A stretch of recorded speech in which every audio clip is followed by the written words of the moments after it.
open to diplomacy. And I think we have a very good record of that. Contrary to Americans, that their record is very bad and very negative. You know, this is the second time that we negotiated with Americans and they decided to attack us right in the middle of negotiation. So the first,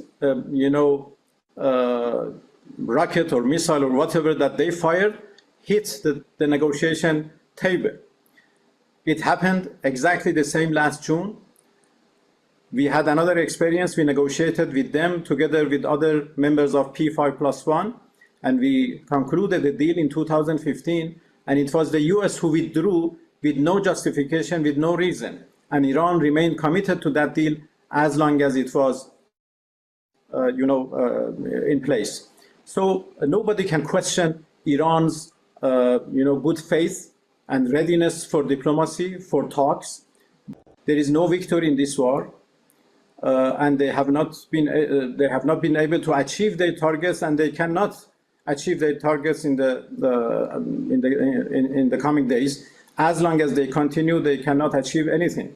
This reminds me of the previous war, 12-day war in last June, when they expected that in 2-3 days Iran would capitulate, would surrender itself, but it took 12 days for them to understand the point that Iran is not surrendering, that they have no way but to ask for an unconditional ceasefire.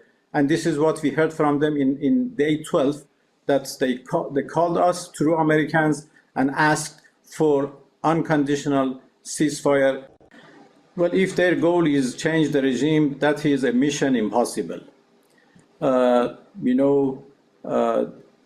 demise of the leader doesn't mean that, regime change or the change of the political system in Iran. No, we have a very well-established political system. We have a very rich constitution. And based on that, all,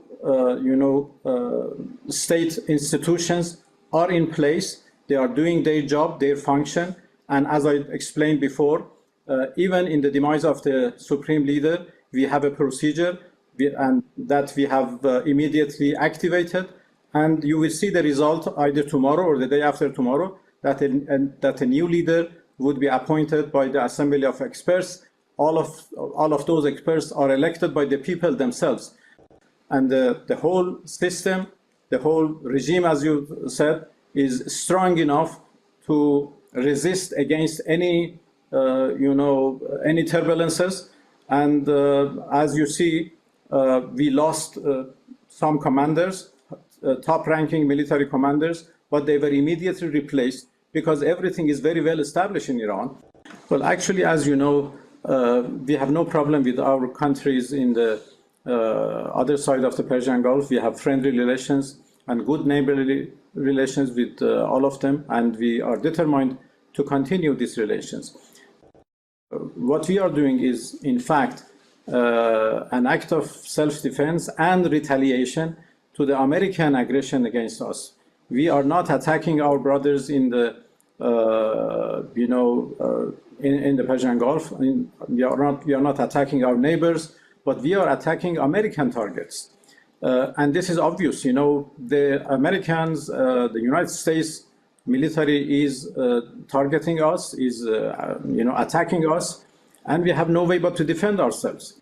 And of course, we cannot hit any target in the territory of the United States, so we have to deal with their bases in the region and the facilities or installations they use in the countries of the region.